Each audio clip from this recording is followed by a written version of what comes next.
ప్రపంచ కార్మికుల దినోత్సవం మేడే కృష్ణా జిల్లా విజయవాడ గిరిపురంలో ఏఐఎఫ్టియు ఆధ్వర్యంలో ఘనంగా నిర్వహించారు. గిరిపురంలో ఏర్పాటు చేసిన జెండాను పులి లక్ష్మయ్య ఆవిష్కరించగా ఈ కార్యక్రమంలో ప్రజా సాహితీ నాయకులు దివికుమార్, భార్గవశ్రీ,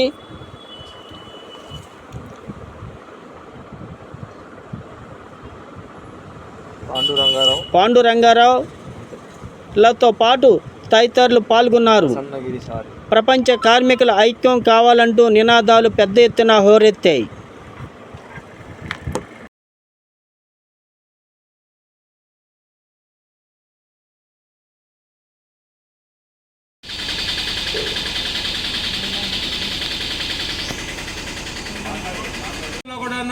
ఆనాటి నుంచి ఈనాటి చూసినప్పటికి కూడాను ఇంకా కమ్యూనిస్ట్ శక్తులు నానాటికి బలహీనపడతా ఉన్నాయి, చీలికలు వస్తూ ఉన్నాయి. అనేక రూపాల్లో కూడాను కార్మిక వర్గ ఉద్యమాలకి నాయకత్వం వహించగలిగిన శక్తిని కూడగట్టుకోలేని పరిస్థితుల్లో కూడా ఈనాటికి కొనసాగుతూ ఉన్నది. కాబట్టి భారతదేశంలో కూడాను కమ్యూనిస్టు శక్తులు ఐక్యం కావాల్సిన అవసరం ఉన్నది. ఆ కమ్యూనిస్టు శక్తులు ఐక్యం కావడంలో కూడాను ప్రధానంగా ఈనాడు దేశాన్ని తుదముట్టిస్తున్నా లేకపోతే చుట్టుముడుతున్న ఈ సామ్రాజ్యవాద దోపిడీ విధానాలకు వ్యతిరేకంగా ఐక్య పోరాటాలు కొనసాగాల్సిన అవసరం ఉన్నది. దానితో పాటు ఈ దేశంలో విప్లవాన్ని విజయవంతం చేయడం కోసం మనం ఏదైతే అనుకుంటున్నామో జనతా ప్రజాస్వామిక విప్లవాన్ని విజయవంతం చేయాలనుకుంటున్నాము, అటువంటి విప్లవ కమ్యూనిస్ట్ శక్తులు కూడాను ఐక్యం కావాల్సిన అవసరం ఉన్నది. మన పార్టీ నాయకత్వాన చాలా కాలంగా కూడాను విప్లవ శక్తుల ఐక్యత కోసం కృషి సాగిస్తూ వచ్చాం. కామ్రేడ్ కాను సంజయాల్ గారి నాయకత్వాన ఆయన జనరల్ సెక్రటరీగా ఏర్పాటు చేసుకొని అనేక విప్లవ కమ్యూనిస్ట్ శక్తులను ఐక్యం చేసుకోగలిగాం. ఈనాడు కూడాను మన సిపిఐఎంఎల్ పార్టీ నాయకత్వాన విప్లవ కమ్యూనిస్ట్ శక్తులను ఐక్యం చేయడం కోసం ఒక సరైన అవగాహనతో విప్లవ దృక్పథంతో ఈనాటికి కొనసాగుతోంది. అటువంటి ఐక్యత కొనసాగాల్సిన అవసరమైతే తప్పనిసరిగా ఉన్నది. ఏదైతే భారతదేశంలో ఒక సరైన విప్లవ కమ్యూనిస్టు పార్టీ ఏర్పడాల్సిన అవసరం ఉంది. సరైన విప్లవ కమ్యూనిస్టు పార్టీ ఏర్పడకుండా ఈ దేశంలో విప్లవం విజయవంతం కాదనేది మనందరికీ తెలిసిన విషయమే. కాబట్టి మన పార్టీ నాయకత్వాన్ని సాగిస్తున్న ఈ కృషిని వీరన్నింటినీ కూడా అందిపుచ్చుకొని ఇతర కమ్యూనిస్ట్ విప్లవ శక్తులు కూడాను అవగాహన చేసుకొని మరింత శక్తివంతంగా కూడాను సరైన విప్లవ కమ్యూనిస్ట్ పార్టీ ఏర్పాటు చేసుకోవడం కోసం మనందరం కూడా ముందుకెళ్లాల్సి ఉంది. అదే ఈనాడు మేడే సందర్భంగా మనం తీసుకోవాల్సిన విప్లవ దీక్షా దినంగా కూడాను విప్లవ కర్తవ్యంగా భావిస్తూ నేను ముగిస్తూ జోహార్ అమర వీరులకు, వర్ధిల్లాలి ప్రపంచ కార్మికుల దీక్షా దినం మేడే. ఏకం కండి ప్రపంచ కార్మికులారా. చికాగో నగరంలో ఇచ్చిన ఎర్ర జెండా వర్ధిల్లాలి.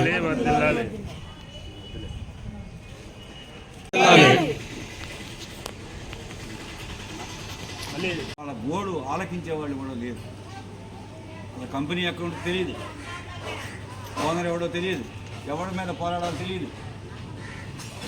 అటువంటి స్థితిలో వాళ్ళ ఆధునిక పరిస్థితుల్లో కార్మిక వర్గం వచ్చింది.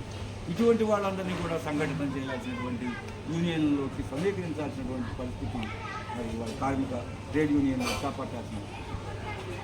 ఇది ఇలా ఉంటే మనకి ఇంతకుముందు ఆర్థిక మంత్రిగా చేశారు చిదంబరం గారు. ఆయన ఆర్థిక మంత్రిగా ఉండగా చెప్పాడు 12 గంటల పరిమాణాన్ని చట్టబద్ధం చేయాలి, లేకపోతే పరిశ్రమలు గిట్టుబాటు కావు. వేల కోట్లు లక్షల కోట్ల ఆదాయాన్ని పొందుతున్నారు. ఇందాక దివికుమార్ గారు చెప్పారు ప్రపంచం అంతా 1% కొద్దిమంది చేతిలోకి వెళ్తుంది. అంతరాల నివేదిక ఈ మధ్య ఇన్ఈక్వాలిటీ ల్యాబ్ వాళ్ళు ప్యారిస్ నుంచి ఒక నివేదిక విడుదల చేస్తే ప్రపంచం మొత్తంలో కన్నా భారతదేశ సంపన్నులు ఇక్కడ వేగంగా పెరుగుతున్నారు. డిఫరెన్సెస్, అంతరాలు, వ్యత్యాసాలు కూడా ప్రపంచంలో కన్నా భారతదేశంలో ధనికులకి పేదలకి వ్యత్యాసాలు చాలా ఎక్కువగా ఉన్నాయి. ప్రపంచ సంపన్న వర్గం కన్నా భారతదేశంలో సంపన్న వర్గం విపరీతంగా ఈరోజు మే దినోత్సవాన్ని గురించి కామ్రేడ్ సహదేవన్ గారు, దివికుమార్ గారు చెప్పారు. పారిశ్రామిక విప్లవానంతరం ఐరోపా, అమెరికా దేశాల్లో ప్రధానంగా కార్మిక వర్గం తలెత్తింది. కార్మిక వర్గం తలెత్తిన తర్వాత ఆ కార్మికులు జీతనాతాలు ఇవాళ మనం కోరుతున్నట్టుగా పరువు బత్యాలు, ఇంక్రిమెంట్లు అవేవి వాళ్ళు కోరలేదు. ఎందుకంటే 16 గంటల నుంచి 18 గంటల పాటు ఆనాడున్న ప్రాథమిక స్థాయిలోనే ఉన్నటువంటి పరిశ్రమల్లో, ఆవిరి యంత్రాలను నడిచే పరిశ్రమల్లో గుడ్డు చాకరీ చేయించారు. వాళ్ళు మాకు 10 గంటలు తగ్గించాలనే ఉద్యమాలు 1840 నుంచి కూడా ప్రారంభమైంది. అయితే 8 గంటల పని అనేది నిర్దిష్టంగా లేదు. మన కమ్యూనిస్ట్ మేనిఫెస్టో విడుదలయ్యే నాటికి కూడా 8 గంటల పని డిమాండ్ లేదు. 10 గంటలు తగ్గించాలి, పని భారం ఎక్కువైంది, శ్రమ దోపిడీ ఎక్కువైందనే ఆనాడు పోరాటాలు చేశారు. అయితే 1856లో ఆస్ట్రేలియన్ కార్మిక వర్గం పెద్ద ఎత్తున ఆందోళనలోకి దిగింది. అక్కడ 8 గంటల పని చేయాలి, 8 గంటల విశ్రాంతి, 8 గంటలు కుటుంబ వ్యవహారాల కోసం, సొంత పనుల కోసం కేటాయించుకోవాలి, 8 గంటలు పని చేయాలి అనేది ఆనాడు 1856లో ఆ డిమాండ్ ప్రారంభమైంది. ఆ తర్వాత అది అమెరికా, యూరోప్ అంతా కూడా 56 నుంచి వ్యాపించింది. 71లో ఇంటర్నేషనల్ వర్కర్స్ అసోసియేషన్ కూడా 8 గంటల పనిదినం కోసం పోరాడాలని పిలుపుని ఇచ్చింది 71 నాటికి, 1871. అది మనం ఇందాక చెప్పారు. అమెరికాలో పెద్ద ఎత్తున కార్మికులు చికాగోలో ఉద్యమానికి రావటం, పిలుపు ఇవ్వటం, లక్షలాది మంది ఆనాడు గుమికొట్టడం జరిగినటువంటి చరిత్ర ఎర్ర జెండా ఏ విధంగా ఆరంభించింది జీవ్ కుమార్ గారు చెప్పారు. అయితే కార్మిక వర్గ పరిస్థితులు ఈనాడు ఎట్లా ఉన్నాయి అనేది మరింత దారుణంగా దిగజారుతూ ఉన్నాయి. ఏదో ఒక మేరకి నువ్వు 12 గంటలు పని చేస్తావా, 8 గంటలు పని చేస్తావా, 1000 రూపాయలు ఇస్తావా, 2000 ఇస్తావా, 100 రూపాయలు జీతం ఇస్తావా, నువ్వు నా ఉద్యోగివి అని చెప్పేటువంటి పరిస్థితి ఈరోజు పోయింది. అసంఘటిత రంగంలో మొత్తం 94% అసంఘటిత రంగంలో ఉన్నారు. పరిశ్రమల్లో రెగ్యులర్గా జరిగే పరిశ్రమల్లో కూడా 15-20% నుంచి రెగ్యులర్ ఉద్యోగుల్ని రిక్రూట్ చేసుకోవట్లేదు. Contract, outsourcing, contract workers, outsourcing. వాళ్ళకి అవుట్సోర్సింగ్ అయితే యాజమాన్యానికి కార్మికుడికి సంబంధమే లేదు. వాడు వేరే యాజమాన్యానికి ఉంటాడు, ఇక్కడికి పంపిస్తాడు. ఇప్పుడు ఆ దశ కూడా దాటి ఇవాళ గంటల లెక్కన పనిచేసేటువంటి విధానాల్ని అంతర్జాతీయంగా, జాతీయంగా తీసుకొచ్చారు. గిగ్ వర్కర్స్ అంటాం. వాళ్ళ పరిస్థితి మరీ కష్టంగా ఉంది. ఇవాళ గిగ్ వర్కర్స్ మనం చూస్తూనే ఉన్నాం రోజు. ఇది జొమాటో, స్విగ్గీ, అమెజాన్, ఫ్లిప్కార్ట్, వీటన్నిటిలో పనిచేస్తారంతా గిగ్ వర్కర్స్. 90 లక్షలకు పైగా భారతదేశంలో గిగ్ వర్కర్స్ ఉన్నారు. వాళ్ళు 12 గంటలు లేదు, 16 గంటలు లేదు, ఎప్పుడు కాలు వస్తుందా అని ఎదురు చూస్తూ కూర్చుంటున్నారు. వాళ్ళకు వచ్చేటువంటి ఆదాయం చూస్తే చాలా రోజువారీ దినసరి మనం చెప్పేటువంటి కనీస వేతనానికంటే చాలా తక్కువగా సిద్ధపడుతుందని చెప్పి ఆశిస్తూ అవకాశం ధన్యవాదాలు తెలియజేస్తూ సెలవు పంపిస్తాను. జోహార్ అమరవీరులకు, జోహార్ అమరవీరులకు. వర్ధిల్లాలే కార్మిక దీక్షా దినం మేడే, వర్ధిల్లాలే కార్మిక దీక్షా దినం మేడే. జోహార్ కామ్రేడ్ తర్మల్ నాగిరెడ్డి. జిందాబాద్ ఏఐఎఫ్టియు న్యూ, జిందాబాద్ ఏఐఎఫ్టియు న్యూ. కామ్రేడ్స్ ఇప్పుడు సిపిఐఎంఎల్ నాయకులు భారతశ్రీ గారు. కామ్రేడ్స్, ఈరోజు మేడేని ప్రపంచవ్యాప్తంగా జరుగుతుంది. దానికి కారణం ప్రపంచ ప్రజల యొక్క సమస్యల్ని పరిష్కారం చేయటంలో, హక్కుల్ని సాధించుకోవటంలో ఈ ఎర్ర జెండా ఏ విధంగా అయితే పుట్టిందో ఆ ఎర్ర జెండా యొక్క చరిత్రని, ఆశయాల్ని ముందుకు తీసుకెళ్లటం కోసం ప్రపంచవ్యాప్తంగా అన్ని కార్మిక వర్గ సంఘాలు, ఉద్యోగ సంఘాలు, అన్ని సంఘాలు కూడాను ఇవాళ ప్రపంచవ్యాప్తంగా ఆందోళన కొనసాగిస్తున్నాయి. ఈ కార్మిక వర్గం యొక్క ఆశయాలతో వాళ్ళ యొక్క రక్తతర్పణతో ఇరిపెక్కిన ఎర్ర జెండాని ప్రపంచవ్యాప్తంగా కూడాను అనేక దేశాల్లో ఈనాటికి కూడాను అనేక కమ్యూనిస్ట్ పార్టీలు, ఆఖరికి అమెరికా సామ్రాజ్యవాదంతో సహా అమెరికాలో కూడా కమ్యూనిస్ట్ పార్టీ, ఇతర బ్రిటన్లో కమ్యూనిస్ట్ పార్టీ, అనేక దేశాల్లో కమ్యూనిస్ట్ పార్టీలు, ఇవన్నీ కూడాను ఈనాటికి కూడాను కార్మికుల యొక్క హక్కుల కోసం, ఆశయాల కోసం పోరాటాలు కొనసాగిస్తూనే ఉన్నాయి. అయితే ప్రపంచవ్యాప్తంగా జరుగుతున్న ఈ ఉద్యమాలన్నింటినీ కూడాను గతంలో ఏవైతే స్టాలిన్ కాలంలో కానివ్వండి, లెనిన్ కాలంలో కానివ్వండి అంతర్జాతీయ కమ్యూనిస్టు ఉద్యమం సాగిందో, మళ్ళా ఈనాడు అటువంటి స్థాయిలో అంతర్జాతీయ కమ్యూనిస్టు ఉద్యమం ఒక రూపురేఖ తీసుకోవాల్సిన అవసరం ఉన్నది. ఆ విధంగా తీసుకున్నప్పుడు మాత్రమే ప్రపంచవ్యాప్తంగా జరుగుతున్న ఉద్యమాలన్నింటినీ కూడాను ఏదైతే మార్పు కోసం జరుగుతున్నదో ఆ మార్పును సాధించుకోవడం కోసం ఖచ్చితంగా ఎర్ర జెండాకి నాయకత్వం వహిస్తున్న అంతర్జాతీయ కమ్యూనిస్టు ఉద్యమాన్ని కూడాను తగిన విధంగా అభివృద్ధి చేసుకోవాల్సిన అవసరం ఉన్నది. దానిలో భాగంగానే మన భారతదేశంలో కూడాను ఎర్ర జెండాని మరి ఈరోజు మే దినోత్సవాన్ని గురించి కాంగ్రెస్ సహదేవన్ గారు దిలీప్ కుమార్ గారు చెప్పారు. పారిశ్రామిక విప్లవానంతరం ఐరోపా, అమెరికా దేశాల్లో ప్రధానంగా కార్మిక వర్గం తలెత్తింది. కార్మిక వర్గం తలెత్తిన తర్వాత ఆ కార్మికులు జీతనాతాలు ఇవాళ మనం కోరుతున్నట్టుగా పరువు బత్యాలు, ఇంక్రిమెంట్లు అవేవి వాళ్ళు కోరలేదు. ఎందుకంటే 16 గంటల నుంచి 18 గంటల పాటు ఆనాడున్న ప్రాథమిక స్థాయిలోనే ఉన్నటువంటి పరిశ్రమల్లో, ఆవిరి యంత్రాంగం నడిచే పరిశ్రమల్లో గుండు చాకరీ చేయించారు. వాళ్ళు మాకు 10 గంటలు తగ్గించాలనే ఉద్యమాలు 1840 నుంచి కూడా ప్రారంభమైంది. అయితే 8 గంటల పని అనేది నిర్దిష్టంగా లేదు. మన కమ్యూనిస్ట్ మేనిఫెస్టో విడుదలయ్యే నాటికి కూడా 8 గంటల పని డిమాండ్ లేదు. 10 గంటలు తగ్గించాలి, పని భారం ఎక్కువైంది, శ్రమ దోపిడీ ఎక్కువైందనే ఆనాడు పోరాటాలు చేశారు. అయితే 1856లో ఆస్ట్రేలియన్ కార్మిక వర్గం పెద్ద ఎత్తున ఆందోళనలోకి దిగింది.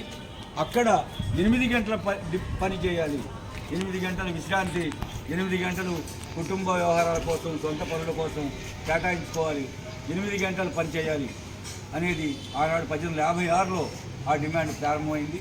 ఆ తర్వాత అది అమెరికా, యూరోప్ అంతా కూడా 56 నుంచి వ్యాపించింది. 71లో ఇంటర్నేషనల్ వర్కర్స్ అసోసియేషన్ కూడా 8 గంటల పనిదినం కోసం పోరాడాలని పిలుపుని ఇచ్చింది 71 నాటి 1871. అది మనం ఇందాక చెప్పారు. అమెరికాలో పెద్ద ఎత్తున కార్మికులు చికాగోలో ఉద్యమానికి రావటం, పిలుపివ్వటం, లక్షలాది మంది ఆనాడు గుమికొట్టడం జరిగేటువంటి చరిత్ర ఎర్ర జెండా ఏ విధంగా ఆరంభించింది దిలీప్ కుమార్ గారు చెప్పారు. అయితే కార్మిక వర్గ పరిస్థితులు ఈనాడు ఎట్లా ఉన్నాయి అనేది మరింత దారుణంగా దిగజారుతూ ఉన్నాయి. ఏదో ఒక మేరకి నువ్వు 12 గంటలు పని చేస్తావా, 8 గంటలు పని చేస్తావా, 1000 రూపాయలు ఇస్తావా, 2000 ఇస్తావా, 100 రూపాయలు జీతం ఇస్తావా, నువ్వు నా ఉద్యోగివి అని చెప్పేటువంటి పరిస్థితి ఈరోజు పోయింది. అసంఘటిత రంగంలో మొత్తం 94% అసంఘటిత రంగంలో ఉన్నారు. పరిశ్రమల్లో రెగ్యులర్గా జరిగే పరిశ్రమల్లో కూడా 15-20% నుంచి రెగ్యులర్ ఉద్యోగుల్ని రిక్రూట్ చేసుకోవట్లేదు. Contract, outsourcing, contract workers, outsourcing. వాళ్ళకి అవుట్సోర్సింగ్ అయితే యాజమాన్యానికి కార్మికుడికి సంబంధమే లేదు. వాడు వేరే యాజమాన్యానికి ఉంటాడు, ఇక్కడికి పంపిస్తాడు.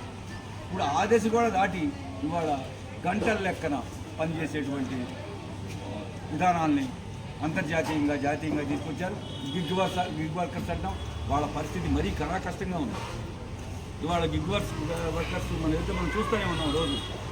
ఇది జొమాటో, స్విగ్గీ, అమెజాన్, ఫ్లిప్కార్ట్, వీటన్నింటిలో పనిచేస్తారంతా గిగ్ వర్కర్స్. 90 లక్షలకు పైగా భారతదేశంలో గిగ్ వర్కర్స్. వాళ్ళు 12 గంటలు లేదు, 16 గంటలు లేదు, ఎప్పుడు కాలు వస్తుందా అని ఎదురు చూస్తూ కూర్చుంటున్నారు. వాళ్ళకు వచ్చేటువంటి ఆదాయం చూస్తే చాలా రోజువారీ దినసరి మనం చెప్పేటువంటి కనీస వేతనానికంటే చాలా తక్కువగా ఆందోళనలు, పోరాటాలు చేయాల్సినటువంటి అవసరంలో ఉన్నాయి. అట్లాంటి వాళ్ళకి ఊడిగం చేసేటటువంటి అధికార పార్టీలు, ప్రతిపక్ష పార్టీలు మన రాష్ట్రంలో ఉన్నాయి. సిగ్గుపడాల్సినటువంటి పరిస్థితుల్లో మనం భారతదేశంలో ముఖ్యంగా ఆంధ్ర రాష్ట్రంలో చాలా సిగ్గుపడాల్సిన పరిస్థితుల్లో మనం ఉన్నాం.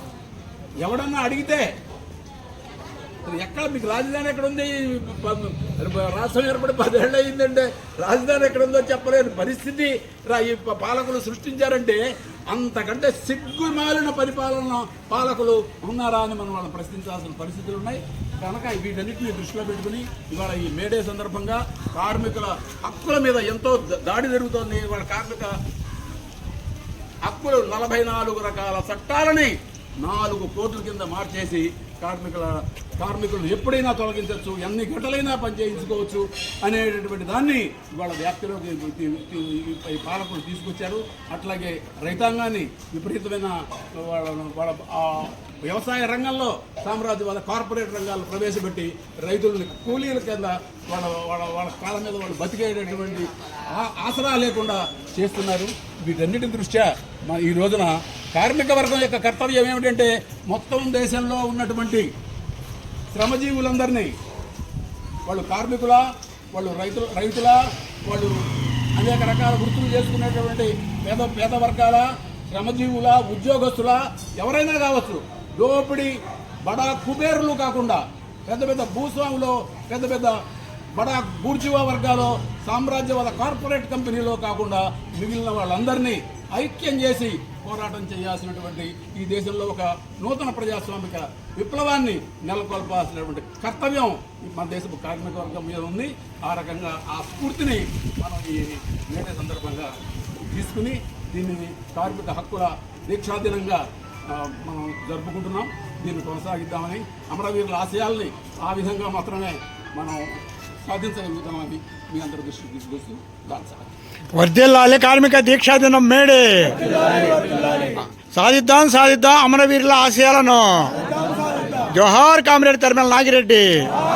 జిందాబాద్ ఏఐఎఫ్టియు న్యూ.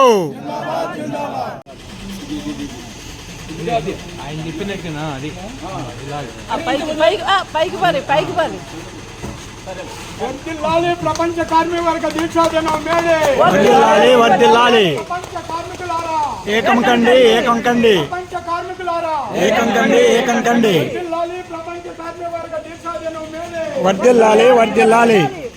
లాల్ సలాం మేడే అమరవీరులకు. లాల్ సలాం లాల్ సలాం. లక్ష్మణ్ గారు అమరవీరులకు మీరెత్తిన ఎర్ర జెండా. మేం పడతాం చేతి నిండా. మీరెత్తిన ఎర్ర జెండా. మేం పడతాం చేతి నిండా. ఇప్పుడు జనపార్టీ రాష్ట్ర అధ్యక్షులు దిల్కుమార్ గారు కోపానికి చేస్తారు.